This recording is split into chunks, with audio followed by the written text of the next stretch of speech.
Hello, welcome to Parenting to Win. I'm your host, Clarinda McGrady. If you're new to this site, parentingtowin.com is your one-stop shop to all your parenting needs. Here, you'll find helpful tips and expert advice for all your parenting needs, no matter if you have kids in diapers or kids in dorms. Today, we'll be speaking with health and wellness expert Elizabeth Irvine. Elizabeth is a nationally recognized healthy eating expert. She is author to the amazing book, Healthy Mother, Healthy Child. She's a former ICU nurse, a yoga instructor, but most importantly, she's mother of 3. Stick around, you don't want to miss Elizabeth.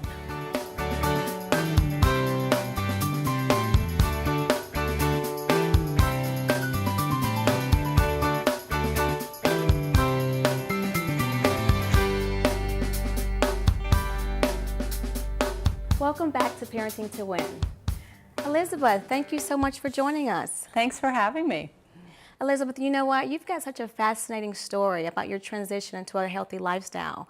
Can you tell us a little bit more about that? How did that come about? So many people would assume that you've always had this way of living. Oh, that's a great question because no, I haven't. I mean, I am a nurse, and you would think that nurses live healthy, but I wasn't particularly a healthy nurse at all. It wasn't until the birth of my third child, my son, and he was born with a rare skin disorder called urticaria pigmentosa, a big word meaning that he had little red spots all over him. It looked like he'd been stung by about 100 bees. And he also had severe eczema. So the consequences of that is we had to wrap him like a little mummy, and there wasn't anything we could really do to treat him. And so it really, it was my own son becoming so ill that made me change the way that I was living. And it really started with very simple practices, such as eating well, paying attention to what the environment we lived in and the stress level that we had. I changed my life, and the life of my son began to change because of the healthy habits. And within 4 years of this new way of living, Sam was healed. Wow, absolutely amazing. Yeah, it was. I mean, it was really considered a miracle. Yes. Your book is fascinating. I've so enjoyed reading it. And one of the chapters in particular is called The Big 3. You talk about 3 of the physical challenges that face our kids today and how those challenges, how they're related to the foods that we eat. Can you speak a little bit more about that? Yes. Well, in my book, Healthy Mother, Healthy Child, I have a chapter that's called, the 3 big problems that we really deal with now in our healthcare system. And these are all problems that can be treated, with natural approach, better nutrition, more, just lots of healthier ideas instead of, using medication, which is what a lot of us typically, would run to. So the 3 problems that are the biggest are, one is attention deficit disorder, which is diagnosed just in epidemic proportions. Yes. Not that there isn't that problem, it does exist, but I think there are a lot of children who do have that diagnosis that potentially, could be treated through natural means. Mm-hmm. Of course, childhood obesity is an epidemic, yes. And it's really in epidemic proportions. And then allergies. Mm. Allergies are another reason that people buy over-the-counter medicine and use probably way more conventional medicine than they need to. So these are the 3 problems that we have, and I think that each of these problems can really be addressed through healthy nutrition, mm-hmm. through reducing stress in our life, removing allergy triggers and all sorts of things in our environment that just make our life more simple, less stressful. Absolutely. So many people use the term ADD so loosely nowadays. Can you tell us a little more exactly what it is? Yes. Okay. ADD, the letters stand for Attention Deficit Disorder, and basically in a nutshell that just means having a problem with focusing attention. Mm-hmm. Of course, we all have problems focusing our attention, but in ADD specifically, those problems are magnified. Yes. And there are definitely children and people out there who need medicine for ADD, mm-hmm. but there is quite a few out there, in my belief, that could be managed, without conventional medicine. Absolutely. And one of the questions I'm also concerned about is,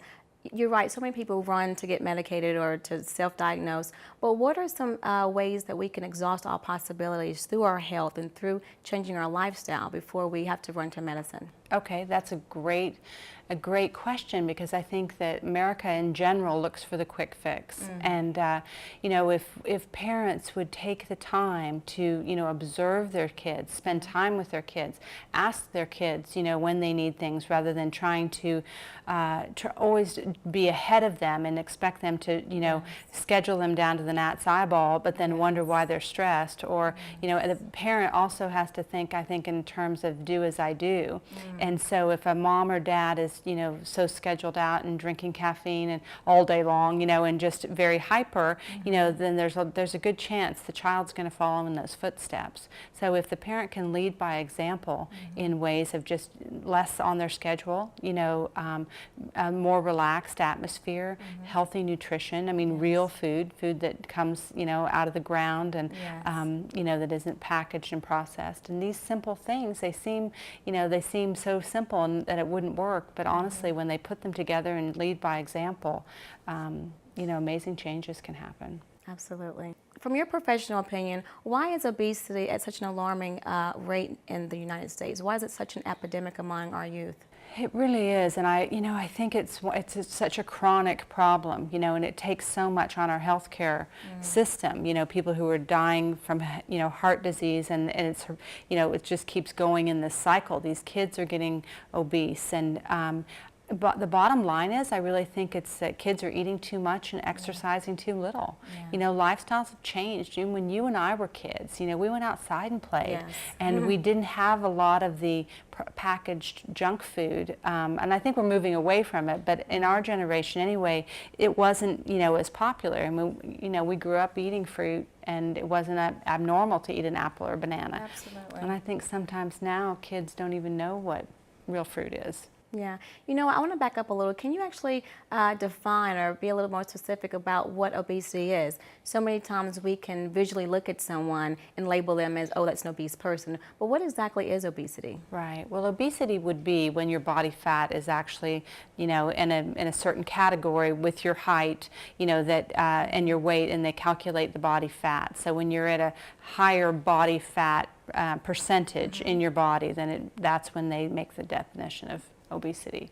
But it's hard to put a number on that, because you know, depending on who you are, your genetic makeup, your size and shape, you know, but you know, there are guidelines that we use.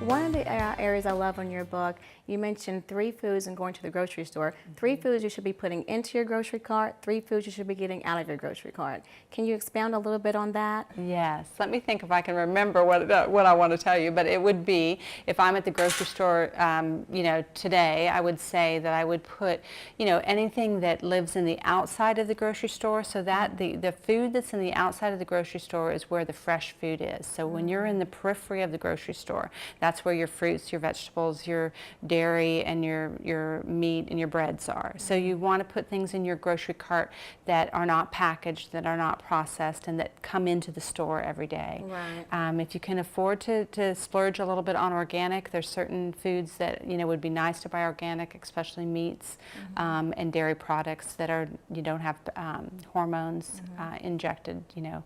So that's much more readily available now. What I would say to keep out of your grocery cart are things that live on the inside of the aisles. So everything that's packaged, everything that's processed, everything that has a complicated word in the label. If you can't pronounce it, you know, you shouldn't put it in your body. Awesome. I love the thought of that, staying, you know, moving from the outside in. One of the things I love about your book too, you have a whole family approach. And with that, I love the fact of thinking when we go to the grocery stores with our kids, can you give us some grocery store tips on what parents can look out for and what we can be teaching our kids to look out for in trying to incorporate a healthier lifestyle for our kids? Yes, that's a great question. And I'll tell you just a little story that I had when one of my daughters was about 7. And we were at the grocery store, and we were in the chip aisle, you know, and I was trying to teach them at that point, you know, how important was it for them to understand what they were putting in their bodies. And so we were having these little conversations about it, and one of my daughters, who was just learning how to read, took a bag of potato chips and couldn't pronounce it. And from that day on, I didn't even have to say, maybe we shouldn't put those in our basket. She put them back on the shelf by herself. And so she took the ownership. And even to this day, my kids now are in college. They spend their money at, eating good food. They spend their money on buying groceries that aren't the cheapest, option. Yeah, that's always great when they can own something, and then they're more likely to step into that role versus us as parents pushing it on them. Yes, I always think it works that way. Yeah. You mentioned in regards to organics can be pricey these days, but can you explain a little bit for people that want to splurge a little bit, some foods that you don't necessarily have to buy organic, but then those foods that are probably more of a must? Yes. Well, a good example just in fruit, I was talking about fruit earlier. So banana is something that you wouldn't necessarily have to buy organic. An apple is something that would be better to buy organic. Also, you can think in vegetables. A potato is something that you would want to buy organic. It comes in the ground, and that has the tendency to absorb a lot of pesticides. Is it safe to say with like fruits or vegetables, those things with like a thicker peel, maybe like an orange or something, that may not be as important to buy in organic because you're not really eating the peel? Yes, that's true. That is true in fruits for sure. Right. Yeah, and it's a good rule of thumb. And you can also have fruits and vegetables that if you can't afford to buy organic, that you can wash. So if it does, like you said, if it doesn't have a peel, but you can wash it with there's different remedies that you can use, but they do a veggie clean, things like that. You wouldn't always have to have organic around. Great. So let's move now to allergies. I love you made a comparison in your book. You compared the human body as being a reservoir in regards to trying to understand how our bodies respond to different allergic reactions. Can you expound on that? Yes. So I've sort of used this example for a really long time. And if you think of your body like a reservoir, so we have all this room in our reservoir that we put different things in. We put healthy foods, or sometimes we put not so healthy foods. We have things in our environment that we can control and things that we can't. So for example, we can't control how much pollen's in the air, but we could control whether we stay indoors and have an air filter or some sort of filtration system in place. For example, there's stress in our life. There's lots of times that there's certain things we can control. We know that driving around at 5 o'clock, in rush hour traffic might be a little stressful, and we know that if we chose to travel earlier or later in the day, that might relieve some more stress. So when we take out as many things as we can that are stresses in our lives, from our nutrition, from our environment, from the food that we eat, then when we leave more room in our reservoir, we have room to have issues that come in, and we have that sort of built-in force field around us that we can still put stresses into our life and not just break down. But when we live running on empty, when we're pushing everything to the envelope, then there's no room for any maneuvering. And there's just likely to be a crash and an illness or reaction, anger, all those things that we'd rather not do. Absolutely. I love that example. You also mentioned 6 foods that account for 90% of the majority of our allergic reactions. What are those foods? What can we be on the lookout for? Well, that's a good question. I think even for people who don't have allergies, it's nice to know that sometimes you can develop allergies. So one of the things that can really be a problem for people is anything with nuts. So nuts is kind of a no-brainer. That's easy. Shellfish, is another food that can be a highly allergic trigger. There's citrus. Citrus can have grapefruit. Any sort of citrusy things. And then of course dairy can be a trigger, and wheat. But there's eggs in there too. I don't know if I got eggs, but those are all trigger foods. That doesn't necessarily mean that you couldn't have some of them in your diet. So it's about balancing your diet. So, and a lot of times too, people will be allergic to something and then later not. Exactly. And then to use sort the word outgrow it. Yes. Okay. And then to use the word allergy versus sensitivity too. There's a difference in those two words.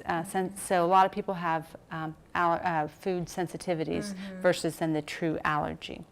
A lot of those foods you mentioned were actually healthy foods. So, I mean, are there other alternatives that you can eat? Yes, yes, for sure. So like, for example, dairy. And an interesting fact is that in dairy, 70% of the world's population does not take dairy. Wow. Yeah. Now, when you say does not take dairy, what does that mean? Like, when they do take dairy, what happens? Well, they just don't have it in their diet. Oh, okay, So I'm like sorry. Asia and the Middle East and, you know, Okay. most, 70% of the world's population, really 30%, which is America and Europe, are the only countries that really use dairy. Are those countries that don't, are they probably a little bit more healthier? Well, you know, they have issues too. Right, right. Just But- different issues. Yes, but Okay. different things. But yeah, like Asians, you know, don't drink milk. And, you know, they can have problems sometimes later with osteoporosis and, Right. you know, those sorts of things. But as long as you have a healthy diet, doesn't mean you have to have dairy to get calcium. Exactly. You know, sesame seeds are a great form of dairy, green leafy vegetables. You know, there's lots of alternatives to actually drinking that 6 glasses of milk that our Yeah. moms told us that we were supposed to Yes. drink. However, these foods too can be a beautiful part of a natural diet, you know, if they're balanced well. Right. And we've talked about the food component in regards to allergies. What about the things that are surround us every day in our home that can possibly trigger these reactions? Well, there are a lot of things. You know, if you have an allergic child or if you have allergies yourself, there's so many things that we can do to sort of allergy-proof, you know, a room. So, for example, one thing would be to take out all the soft furnishings. So that means like carpets and curtains, anything that can hold dust and dust mites. Dust and dust mites and mold are really some of the biggest allergy triggers. Airborne triggers. And you can also have air filters in your, you know, individual rooms, or you can have filtration systems put on your existing, you know, AC and heating units. Those can be a little more expensive. However, down the road, you know, they pay off over time. So it's a matter of elimination too, you know, with your children, especially if they're suffering from a runny nose or postnasal drip or, you know, watery eyes, classic allergy symptoms. It might be worth, you know, trying to put them in a space where there are not so many things that hold in the dust and dust mites, and see the change. And that was my next question. I mean, how do you differentiate if it is an allergic reaction versus just the sniffles? Because I know with my kids, you know, when they get the runny eye, the sniffing, the coughing, I'm like, okay, I don't know how to treat that. Like, is that, are you coming down with a cold? Is it, you know, allergies? Right. Well, it's a good question. And allergies are typically chronic, which means they don't go away. They can flare up at different times. And that's why allergies are kind of they're just really a very difficult thing for a lot of people to manage, because they're a bit of a quagmire. You know, and different things really can set your allergies off. One, of course, obvious things. But if, let's say, for example, you have a rash such as eczema, and you can't quite figure out what it is that's causing that. Well, it might be something in the room, it might be something you've eaten, it might be that you've had more stress in your life just recently. It's a combination of those things, and sometimes if you're lucky, it's one of those things. But a lot of times if the body's immune system is lowered, so that's because there's more stress, they haven't been eating as well, they come into contact with something that they're sensitive to, they'll have a full-blown reaction if their immune system isn't up to par. But another time, when they're feeling on top of the world and they've been eating well and there's no stress, they can come into that same allergen and have no reaction. Wow. So that's why it's so difficult to know. Hit or miss. But typically the rule of thumb would be an allergy is something that hangs on for a long time. Right. And you don't have a fever. Right. You know, if you had a cold, you know, a full-blown virus or some bacterial infection, a lot of times there's a fever. Right, right. Well, Elizabeth, I have truly enjoyed having you here today with me. But before we close, one of the things that I love about you and I love about your book, you have this whole theme of common sense approach throughout your book. And so many times in today's society, we can just overcomplicate things. We make things more complicated than what they really need to be or should be. So I would like to know what was one of those common sense approaches that we can live by just to wrap up this whole thing of healthy living and really taking care of our bodies. You know, that's such a good question, because I think we do try to overcomplicate, especially as parents. And I know when I was parenting my young children, I wanted to be the perfect mom. You know, I wanted to do it all right. And I think when I look back now, you know, the simpler you can make things, the better. And I think the other thing that really the message would be is living a healthy example. So the title, Healthy Mother, Healthy Child, is really the message that I would like to leave everyone with. Is if when we live a healthy lifestyle, our children automatically absorb that lifestyle, you know, and it's not complicated. But when we're not living so healthy, you know, we're just setting that example for our children. Absolutely. Elizabeth, I love the book. Where can viewers get a hold of a copy? Thank you. Well, Healthy Mother, Healthy Child is available anywhere books are sold. They can also come to my website, which is elizabethirvin.com, and there's lots of free resources. There's guided relaxation podcasts, there's information on nutrition, healthy living, and they can learn more about the Jewelry Project. Elizabeth, thank you so much for joining us today. I really appreciated having you on the show. Thanks for having me. Until next time, I'm Clorinda McGrady, reminding you that raising your kids to be champions will make you a winner every time.